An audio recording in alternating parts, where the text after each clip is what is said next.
music that gets you marking in the morning time. Good morning to you, Grenada, Carriacopini, Martinique, the rest of the Eastern Caribbean, to you wherever you are. It's a wonderful, a terrific Thursday morning. And then there's the Isle of Spice. I'm Joseph Cadore. You call me JC, and I'm saying it's a pleasure being here with you. It is always a pleasure being here with you as we go through the mid-morning buzz right here in Classic. It's about the time I say welcome to those of you joining me via television. That's GBN Channel 7, Channel 11, and Channel 20. If you are on cable, I say good morning to those of you that's on the World Wide Web at www.gbn.gd, or you're probably chiming in via our Facebook page. We say thanks for being part of the conversation. Today is a continuum of a discussion that we've started almost 2-3 weeks ago, and indeed we're happy that we're here to continue that discourse with you. And my guest this morning, I think by now, when I last spoke with Ian did promise us by what I was to the folks in the St. Mark and St. John area that sooner rather than later, everyone in St. Mark and St. John will get to know his face. Right? Introduce to you him again. He is the project manager of the EBA, Ecosystem-Based Adaptation Project. And certainly, as we continue the conversation, we will give you an appreciation as to what the project entails. Joining me this morning is Mr. Kenson Richards, who certainly is one of the persons that has been actively, when I tell you actively, being part of the project. And today we're here to put this conversation under the microscope and to give you an appreciation as to how you can get involved. Gentlemen, good morning. Welcome to the program. Good morning, sir. Thank you for having me. Good morning. Indeed. Let's do this. So, guys, we agree, Ian, when we start the conversation, and we'll start it off with you, and then we'll segue to Mr. Richards. We've been talking for the last couple of weeks about ecosystem-based adaptation, adjusting to our existing environment. It's about adaptation, survivability. How do we do what we have to do so that your generation, my generation, will be here for the next 10, 15, 20 years to come.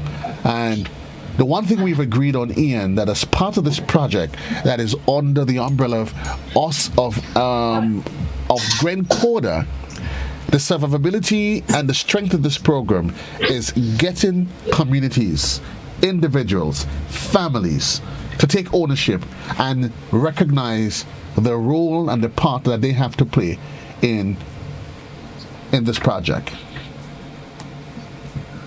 Yes, indeed. Good morning to your viewers again, and thank you for having us on. Yes, the project is about ownership. The project is about having an understanding of the value of our scarce resources and giving us the capacity to manage it well.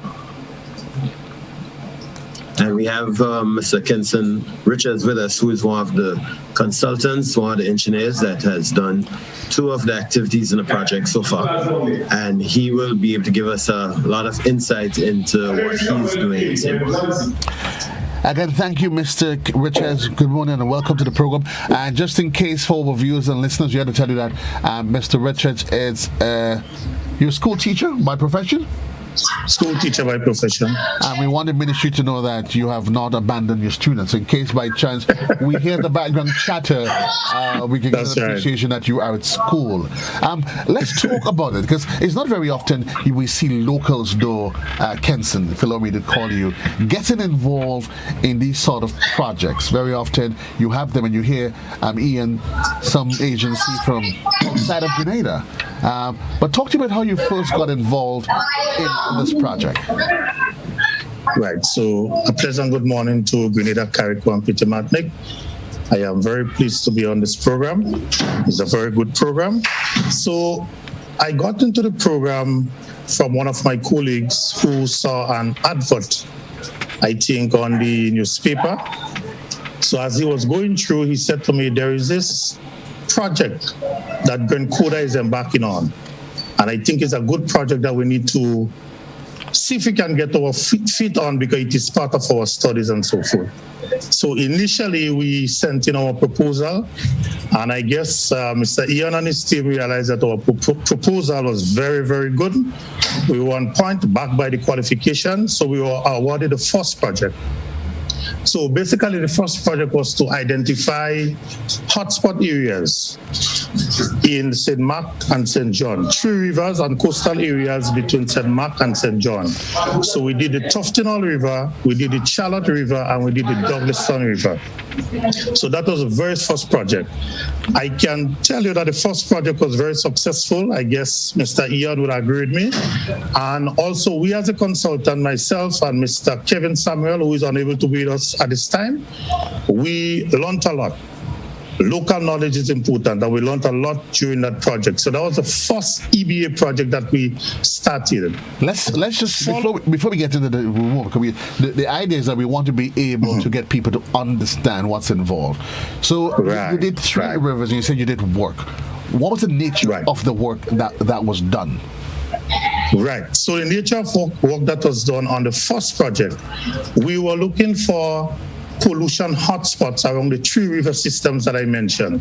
So we're looking for things like, let's say, agricultural land use around the rivers, mechanic shops, grocery shops, commercial outlets, and so forth. Other light industrial activities, residential activities, things like mining and quarrying, any kind of engineering activities that would pose a threat to the water quality of the rivers. So that was basically in the first project. We also did that along the coast, because if you realize, a river empties straight into the sea. So there is an interconnect between the two. So we cannot do one in isolation of the other. So that was basically the nutshell of the first project. Good? Let's highlight, if you can, because you were looking at it's the river, its environment, and the impact that those within its environment that they're having on the water source. Put that in the context for me in terms of your findings, because very often individuals they don't make the connection. So what were you able to determine? Right, very nice question. So what we are able to determine was very simple. So I will start with St. Mark. What we found is that the Tuftonall River was highly polluted from nitrates and phosphates. Hold on for me, Kenson. Can you just lean back a bit? We're losing you. Right, just lean back and we want you. Right. Thanks. Yes, go ahead. Right. So what we found is that the Tuftonall River was highly polluted with nitrates and phosphates. So we call that nutrient pollution. Also, we found that fecal coliform and enterococci, which are bacteria, they were also present in the water beyond the accepted level. So the river was also highly polluted from these 2 fellows. So we call them bacterial pollution, if you want to use the term for simplicity. Interestingly, the same thing happened with the Charlotte River and the Douglaston River. So let's make a long story very short. All 3 rivers, including the coast, the adjacent coastal areas, were highly polluted from nitrates, phosphates, enterococci, and fecal coliform. These pollutants, as they are, what are the impact that they have specifically on the water source, and by extension, how it affects our livelihoods? Right. So one of the uses of water from rivers, etc., or in particular, is that we use it for drinking purposes. So if the water, for example, is highly polluted, as I mentioned a while ago, then that compromises the use of drinking. It therefore means the water is in a deplorable condition. The water quality is poor. So we cannot use it. And not only for drinking purposes. People use the river for bathing purposes, for irrigational purposes, for navigational purposes. So all these purposes or uses will be compromised based on the data that we have. So things are in a very bad state, if you want to put it like that. The nitrates and other pollutants of which you speak, where the source? What's the source of? Right. How did they get there? Very important.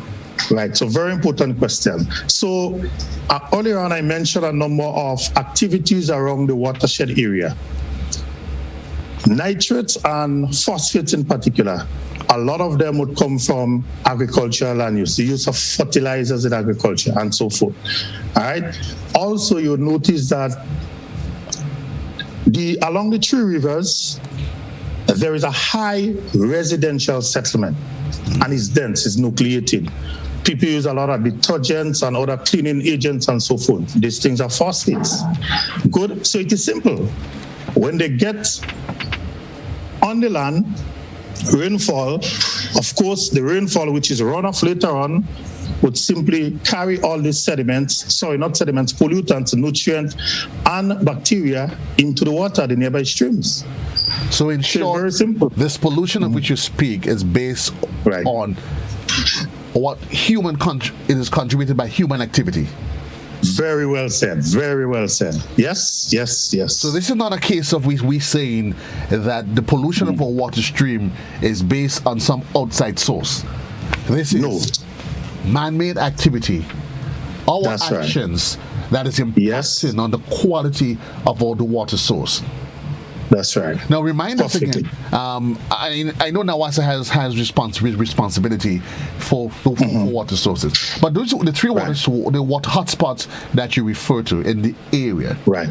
Let's make the connection in what it offers to these different neighborhoods. Are these rivers where people they can't be bothered, or is it rivers where people they use the water there, they bathe, they interact with it? So it means obviously they are using contaminated, highly polluted water for their everyday uses. Is that what you're saying to me? Yes, perfectly so. And we have to be mindful of the fact that the communities, they are not aware or conscious of certain things. And one of the things they are not conscious of is the actions. And the action towards the environment, how they are degrading the environment. For example, people, where I live close to one of the rivers, Tuftonal River, the main river. And you would see a lot of the residents there, they would just use their washing detergents, cleaning detergents and so forth, and they just throw it off into the river. They just dump it into the river. I guess they don't know better. So education is very important. I think if persons are educated about the actions and the actions towards the environment, then they might be a little bit more responsible. And I must take this point to say that Mr. Roberts and Grand Coda is doing a very good job, because that is part of the process. It would not be an overnight process. It would not be a short-term process. It is a long-term process, but we have to start somewhere. And I think the first project that we have done, and the second one that we have also completed, they are steps in the right direction to get people to be educated as to what they are doing. So what are some of the activities that you engaged in as part of the education, sensitization, and educational process? Right, very good. So for the first project, when the report was completed, or when the project was completed, we had seminars in St. John's. So we give the people a background, we give them an idea as to what we were doing, look the results that we found, and the fact that the results are troubling. So some form of solution has to be urgently put in place to remediate the situation. And what, in your estimation, as the consultant, is some of those actions or processes, or whether it's through legislations or otherwise, that needs to be installed immediately to address the problem? Right, so very good. So that is clearly outlined in the report, but I can highlight a few. So as I said, legislation is important. The physical planning authority, I think they have to be a little bit more, how should I say, firm as to how lands are zoned or designated for certain purposes. All right, this would have to be a process, because of course you have to be endorsed by law. So zoning, of course, is important. Education is also important. I think a lot of persons are doing things and they don't know what they are really doing. Now, let's be mindful of that. I mentioned the three rivers a while ago, but I'm focusing a bit on the Tuftonal River, and I'll tell you the reason why in a little while, right? But let's be mindful of that. You are looking at a stream of water, naturally, but you do not have an idea as to whether the stream of water is healthy or unhealthy, unless you do the work that we did. Right. So I said that to say that persons are not aware of those things. They don't know. So that's where education comes in. They are not aware, and very often ignorance, while they say ignorance is bliss, is a very ignorance That's right. that is crippling our actions, is what's crippling and contributing to our way of life right now. 16 minutes gone past the hour. We'll take a very quick commercial break, Master Control, and we'll be right back on the Mid-Morning Buzz.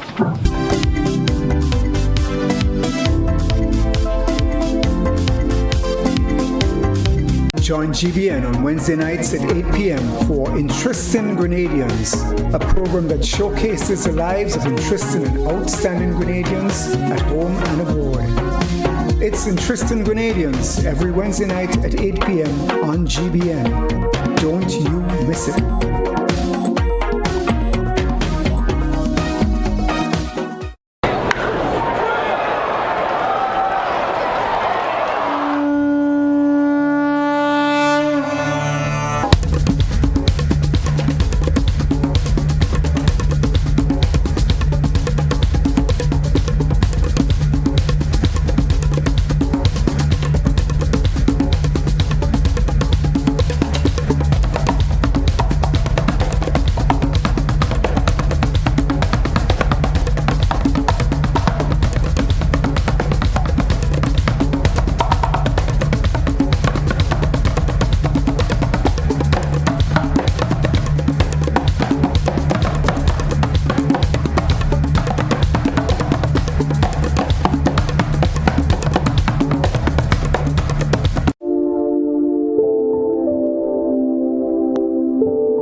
My granddaughter.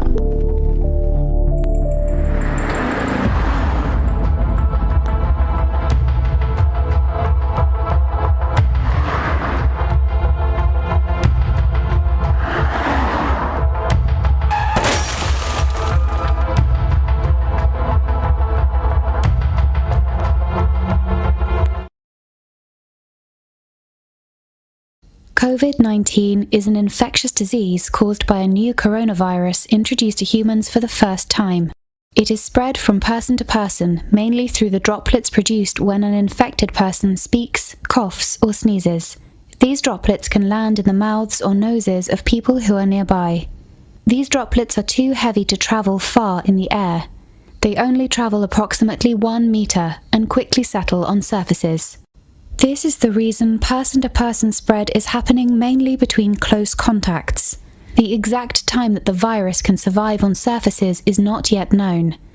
So it is wise to clean surfaces regularly, particularly in the vicinity of people infected with COVID-19. Hands touch many surfaces, which can be contaminated with the virus. You should therefore avoid touching your eyes, nose, or mouth, since contaminated hands can transfer the virus from the surface to yourself. When coughing or sneezing, cover your mouth and nose with the bend of your elbow or use a disposable tissue. If a tissue is used, discard it immediately into a closed bin. The most effective way to prevent the spread of the new coronavirus is to clean your hands frequently with an alcohol-based hand rub or soap and water. This will eliminate the virus if it is on your hands. Stay healthy and prevent the spread of COVID-19. This is a plastic bag. From February 1st, these bags are not to be used when shopping for food. So here's what you should do. Refuse plastic. Instead, bring your own reusable shopping bags and say goodbye to plastic.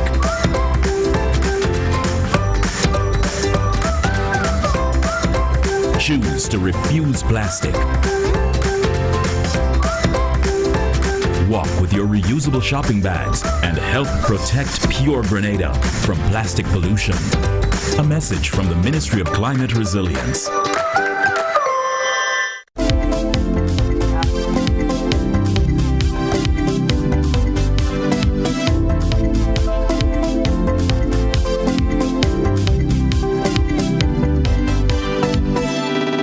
Yes, Thank so you. Welcome back to the program. It is 20 minutes gone past the hour, and we do apologize for that break. But Murphy's Law says if anything will go wrong, it will go wrong, and it goes wrong, gentlemen, at the worst possible time. I'm not sure how Murphy came up with that. I need to talk to Murphy as to how he came up with those laws. Ian, but he's right.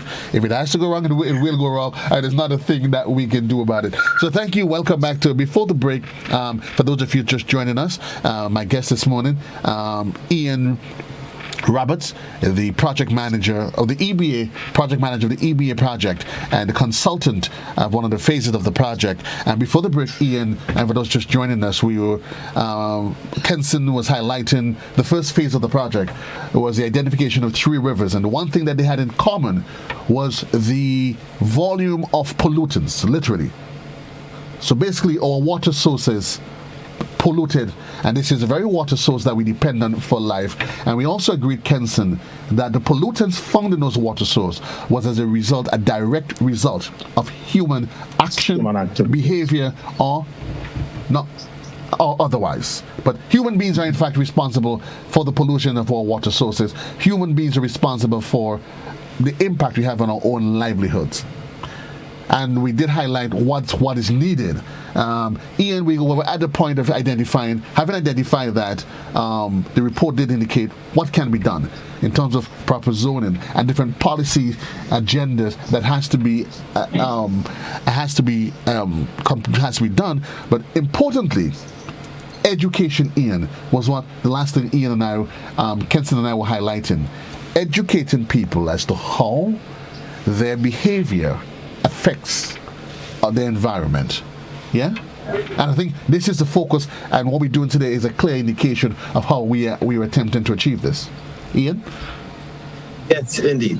So, as part of this project, we have many activities planned to bring the farmers up to speed because, as Mr. Richards is indicating, a lot of the pollution comes from some of our own habits. Okay, yes, climate change do play a role, but there's some things we can do that can hasten the effects of the impacts of climate change. So it also means the things that we can do to mitigate against the direct effects of climate change. Okay, we do not have to help climate change, we can mitigate against it. And educating people in the community in terms of what some of the habits they can adopt are that can help. For instance, we said in the last appearance that artificial fertilizer, nitrates, okay, is one of the heaviest cause of the pollution we identified in these 3 rivers. And these are things that we can directly control. We can have a say. For instance, in addition to fertilizer, household cleaners. Okay, these are things that we're using that we bring into this country without first deciding if it is helpful to our particular landscape or not. For instance, there's a study that shows that Grenada uses more Clorox, bleach, than most of its Caribbean neighbors. Well, we need to do a study to understand why is that. Because these things leach out into the rivers, and it does enter the marine ecosystem that affects our fish stock. I mean, so we have to educate people about these things. You say bleach, and I smile, and I smile because you are so right, Ian. I think we can all attest to that. Each and every one of us, we grew up, and if you've never used bleach at home, according to your parents, the house ain't clean. We use it to do literally almost everything, but not recognizing, gentlemen, that the impact that we're realizing now, it is a build-up of our actions and inaction over a period of time. Kenson? Well said, yeah. And Mr. Richards did a study on the pollution hotspots, and they identified some of the sources of these things. So we didn't just identify that they were there, but we found what parts of the river had higher concentrations, which rivers were more polluted than others, so that in a future project we can actually take steps to deal with a lot of these problems. Now, the next activity in this project that Mr. Richards was involved with is the riparian zones, which is the banks of the rivers. So he just completed that activity, and he can give us some of the information that they discovered when they did the assessment of the riparian zones for the Mr. Richards? Okay. What were your findings? Thank you, Mr. Roberts.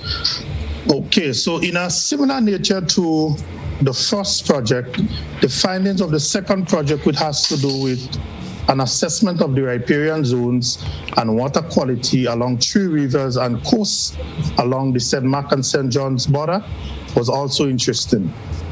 So we found that the riparian zones along these 3 rivers were also in a what you call a bad or poor state, real deplorable condition. So that is the highlight of that assessment of that project, which is also linked to the first project. What is also interesting is that the simple question can be asked. So, Mr. Richards, why was the riparian zone so bad? When you say it is a deplorable state, why is it so bad?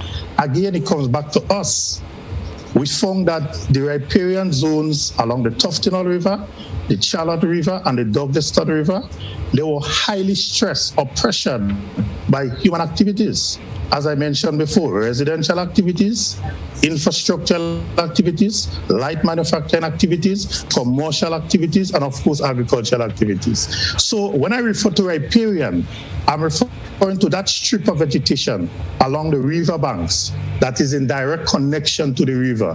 However, I need to establish this. Riparian zone does not only mean the vegetation, it also has to do with the stream banks. Good. So it's like the river channel then, if you want to put it like that. So we look at the vegetation there, the nature of the stream bank, what is happening in the streams, all the dynamics there, that's what we look at. And unfortunately, that's what we found. Results that is not, how should I say, not so welcoming. What's the connection? What's the connection though? Right. What's the connection between the riparian zone, the quality that is in, and the water, the quality of the water in the area? Perfect. Earlier on, I highlighted the fact that the water quality was poor. So already you can see that there is an inverse, a very close relationship between the riparian status and the water quality status. So let me make it very simple. In Tuftonall River, for example, one of the sampling points that we looked at was in Victoria, which is the lower end of that river. Now, that area that we looked at was highly polluted by nitrates, phosphate, the coliform, the bacteria, for example. And interestingly, the riparian zone there is in a very, very bad state. So look at the connection. The riparian zone is bad, the water quality is poor. Now, the scientific logic here is very simple. What that means is that because there is no riparian zone, or the riparian zone is not intact, pollutants can easily run off into the nearby streams. So let me ask you this question, because I really want us people to really appreciate that this is not just a consultant that had a lot of time because of COVID. So he had nothing to do, school closed. So he had time to go gallivanting. If I go to a river stream, I go to Tuftonall River, and I'm standing at the banks of the river. What are some of the telltale signs that I can visibly see that would indicate to myself, because I don't know, I would serve as indicators, you know what? Something is not the way it's supposed to be. Something is amiss. Right.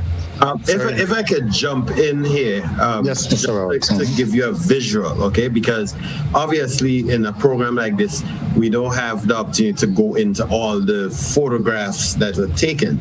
But just to give you a visual of an area that the general public can visualize. If you look at where the Diamond Chocolate Factory is, okay? The Diamond Chocolate Factory is literally on the bank of this river, okay? The bank of this river has been blocked up since Hurricane Ivan. This is 2004. Okay, so because this area is blocked up, it still have old galvanized and it have garbage people dump and all of these things there. Okay, so when we have a flash flood, when we have storm water is anything that doesn't get absorbed into the earth, okay? Anything that runs off the road, runs off the roof, anything that's not absorbed is called storm water. So the storm water raises up to unusual heights, and it washes away the banks of the river because it's looking for room to move. Right. But if you have farming on the bank of the river and farmers are removing boulders, it means you have a weakened bank. So now the topsoil is lost. The fertilizer that they're using gets washed in. All of these things are impacted because the bank of the river is blocked up by things that doesn't belong there. And we have places where there were heaps of garbage. We have photographs of garbage, places that were like dumping areas in the community, and the garbage leaches out all of the pollutants directly into the river. This has to stop.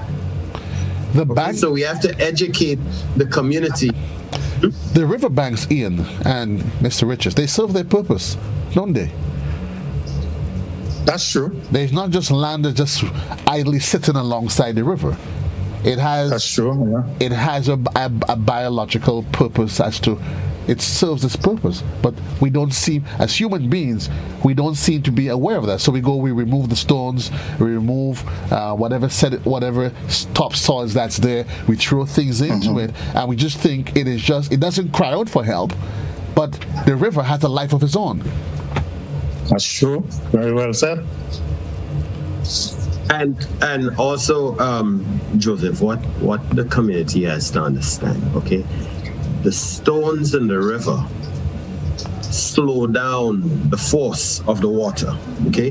The vegetation, the correct vegetation, all right? When the river comes down, that type of vegetation folds over, and it further slows down the effects of the raging river. Okay, so when you lose the specialized vegetation from the banks of the river, the riparian zone, it gives the water more room to build up a force.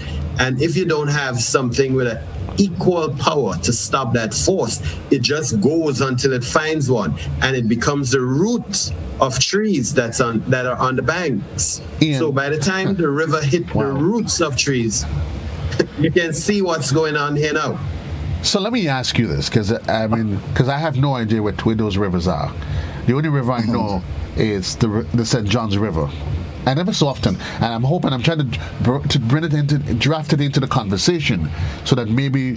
So you say what we see happening at the mouth of the river is normally an indicator of what has happened in the mountain. That's right.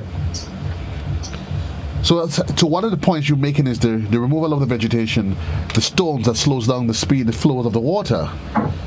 So I could well imagine when I see water coming down through the St. John's River breakneck speed, it means it has traversed a path, most possibly, where the stones have been removed. They're there for a reason. Trees have been removed, and all of these different natural habitations, it has been impeded by human action.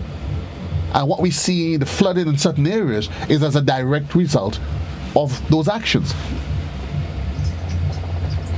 That's absolutely correct. Absolutely. And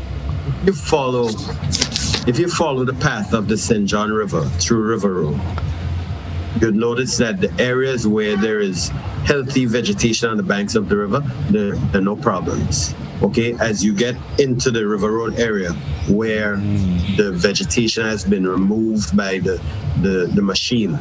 The machine goes into the river and it digs up and it removes it. And it appears to be a solution, but the more you remove the natural vegetation that belongs there, it is the more you're giving way to the storm water to do more damage. And the more you put concrete in a river, is the more you build up the force of the river. I'm almost tempted to stop the interview. So the banks of the river need stones, not concrete. Wow. Okay, let's go back to Tufton Hall. Wow. But I brought it into the conversation, Ian, for a reason. I brought it into the conversation for a reason. So basically, we are attempting to provide a man-made solution for what is a problem that was created by man itself to our natural ecosystem. How do we, going back to the first phase of the project then, the pollutants, the destruction of the riparian zone, is restoration ever possible? If so, how? Where do we start and when? We started with the edification process, sensitization elements to it. Ian, is this a problem, Ian Kenson, that can be reversed? Okay, so Mr. Roberts, right. So Mr. Roberts gave you a very nice overview a while ago. Yes, so the area that Mr. Robert has referred to is an area that needs urgent and what I would call quick, it's urgent attention, right? When I'm just trying to show you how serious the problem is. Now, yes, the area, the riparian area there, the stream in particular there, can be naturally restored. A matter of fact, one of the key elements emanating out of my study from the riparian assessment is to do what is called a natural restoration technique or method or solution for that particular aspect of the river. So to make it simple, we are not using anything fancy. We are basically using things from nature to help nature work at its best. Simply put, and I love the way Mr. Robert spoke a while ago. Sir Robert actually delved into some of the engineering parts of it. All right, so what we have proposed is a three-phase approach to that aspect of the river. Of course, we're going to start the first phase by doing some reshaping of the river channel. So, of course, you're going to need some excavator services and so forth, right, to reshape the channel. But we want to reshape the channel in a very special way. Think about that example. If a vehicle is driving down a straight road, it can move very fast. But if it is driving around curves, it tends to slow down. Right. So that's the approach we would be using here for that first part. So we are not only just reshaping, but we want to reshape smartly. We want to create what is called meanders or curves in the river system. So in other words, we're trying to control the flow and the speed of the water. These things are very, very critical. So that would be in the first phase. And we have not started that as yet. But it is just in theory. But in order to realize these objectives, gentlemen, you have to simulate it as to how it happens naturally. That's true. Very well said. Okay. Yes, very well said. Right, so I was highlighting the first part of the project. Then afterwards, we're going to do what is called some simple inbuilt structure. Mr. Roberts alluded to the fact a while ago about the boulders, the use of the boulders. So we'll be laying the boulders in a particular manner. It is called a cross vein manner, a V cross vein manner. So we help basically to control the flow and speed of the water, but at the same time, we are helping to provide that habitat for the organisms that thrive there. You see? So it's not a one-sided approach. Good. And thirdly, we must protect our banks. Now, Mr. Robert made a fundamental point a while ago. That area by the chocolate factory, if the banks are not stabilized, if they are not protected, you know what's going to happen? Part of the chocolate facility will be lost through erosion. So that is even critical. There's also a road there, and of course there are farms there. So that even makes it more critical. And what I have planned as a consultant together working with Mr. Roberts for the bank protection, which is the third phase of the project, we want to use native species, native aquatic species, good, that have deep root systems, so you help to hold things in place. So that's one of the plans we have there. We also may use some geotextile or geofabric material to help. All these are EBA approaches, environmental-based approaches. Nothing fancy, nothing artificial. We are basically using back nature to heal nature. That's how I'm going to look at it. Using nature to heal nature. To heal nature, yeah. That is the plan we have for that aspect of the riparian zone, which needs urgent attention. 20 minutes on to the hour of 12 o'clock in the morning time is the televised edition of the Mid-Morning Buzz. Ian, let me ask you, because we're inching closer to lunchtime. For persons who grew up close to a river, and let's just talk the Tufton Hole River. So you grew up there as a boy, and you're used to certain things. What are some of the changes? Because sometimes you hear people say, well, I used to go to the river and I used to get crayfish, but no, I ain't getting crayfish in the river. I used to see mullet and different things that I'm not seeing. What are some of those physical attributes that was part of the ecosystem that you could easily say it was there 10 years ago, 15 years ago, but you're not seeing it now because, Kenson, of the toxicity level of the water, of the waterfront? What are some of those visible things? Well, some of the plants that Kenson mentioned, for example, were overwhelmed by some of the things that got washed down into the river after the hurricane. Like there's this plant that looks like sugar cane, but it's not. That is all over a lot of the rivers. It doesn't belong there. It's not a natural species that belong on banks of rivers. These are things that got washed away and landed on the banks of these rivers that are now overwhelming some of the rivers. You had mentioned you used to be able to hear the rivers running and they used to have a natural flow. Well, stones, boulders, as Mr. Richards mentioned, create this effect because he mentioned placing boulders in a particular pattern, okay?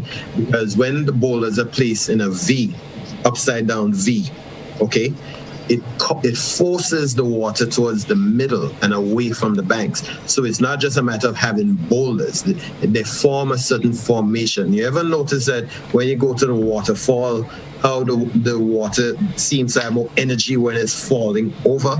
Well, that creates a balance where the material in the bottom of the river remains in place in equilibrium to the force of the water above. So when you change the force of the water above, it takes everything with it, okay?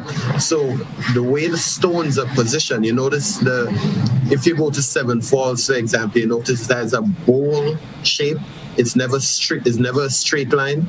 It always have these curves and riffles and everything. Well, these are the things we have to mimic when we're doing the restoration, and we have to replant some of the natural vegetation that we find that can send roots as deep as 8 feet. So it doesn't matter what storm come in the future, the banks will not wash away. Wow.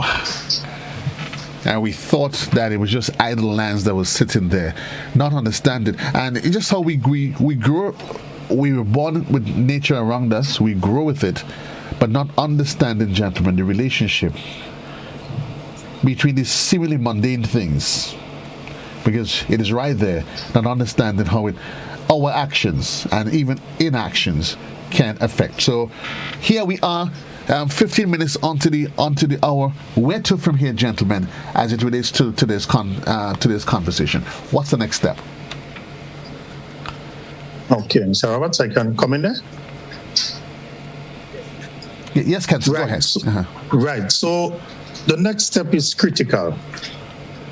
First and foremost, the two projects that myself, Mr. Kevin, together with Mr. Roberts, that we are doing, I would put it like this. They were not idle projects. I'm not saying that anyone said they're idle projects. They are projects with a focus.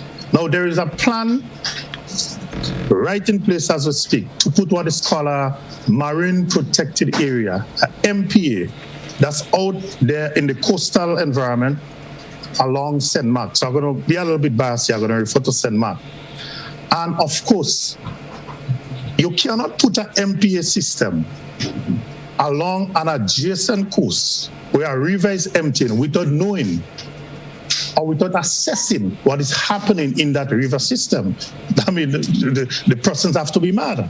So you understand why I made the point I made originally. So right now we have enough data from both projects to move to the next step, which is the MPA. We are fully aware now. We have some data collection as to what is happening in the rivers, and we know that things are not well, right? So we are aware. So that would better inform the MPA, because the MPA is a marine protected area. Of course, it would have to be sanctioned by law. Right. Good. You would not totally restrict users, right? But there would be some form of restriction, because we have to understand this concept of sustainability. What we do now, we want the future generation to also enjoy that. And I think you raised that point a while ago, which is a very important point. So that is the next step, to set up the MPA, but we want to use the data that we have to basically make that informed decision when we are setting up the MPA. Because look at it, part of the study showed that the coasts, they are highly polluted. I mean, it is only expected. The rivers that are highly polluted empties right into the coast. Plus, your riparian status is poor. It even makes it worse. Good. So it is. If you look at it, it's like a chain, kind of approach. Gather the data first, assess things, and then we move ahead from there. So, Mr. Roberts, myself, Kevin, and other persons from the community of St. Mark in particular, we have had, I think, 2 or 3 consultations or dialogue around the MPA, getting people to understand the importance of the MPA, how the MPA can help the parish of St. Mark. And I can say from observation that the sessions that were held before, they were fruitful. Unfortunately, COVID just put a halt. But Mr. Robert, I can assure you, and maybe you can assure us, that this is not the end. So this is where we are heading. And the same is happening for St. John's. The only thing is, I think St. John is just a step or notch ahead of us. But it is a similar plan. And I really do hope, as a local person from Grenada, and also from St. Mark, I really do hope if this approach can happen through the length and breadth of Grenada, because I can tell you there are a lot of things we take for granted. But again, ignorance, maybe we just don't know. So we have to start somewhere. So that is basically the next step, which is towards the MP. Thank you, Kenson. Ian, 30 seconds, your final 2 pence before we wrap. Yes, well, as Mr. Richards said, he's given you the information regarding St. Mark, and hopefully in a future segment we can talk about St. John, all right, where we can have another consultant that is involved with the EBA project come on to give some insight into what is taking place in that area. And all of this is part of the ecosystem, as we said, okay? Because it is futile to focus on just fisheries without worrying about what the effects the land is having on fisheries. And if we are serious about food security, we have to look at all of these things and how they're related and how they affect each other and how they complement each other. And as local people, yes, it is great to have outside experts, but we're discovering that we have a lot of local knowledge, a lot of local experts, because Mr. Richards is an engineer, okay, that happens to be teaching, okay? And we're so lucky that we found him and they applied to be part of this project, and now we're seeing the fruits, because not only is he knowledgeable, but he's invested as a Grenadian in this project. And I'm happy because you're a teacher that you were in the right place to sensitize and to inform the next generation. And I think, Ian, you would agree that we all agree that this is an important element to ensuring there's continuum to this conversation, that the generation that's coming up, they understand, so that they can address and not repeat some of the mistakes, Ian, that Kenson, you and I, that we've actually made. And I'm saying we because we've all contributed in one way or the other, either by doing or by not doing.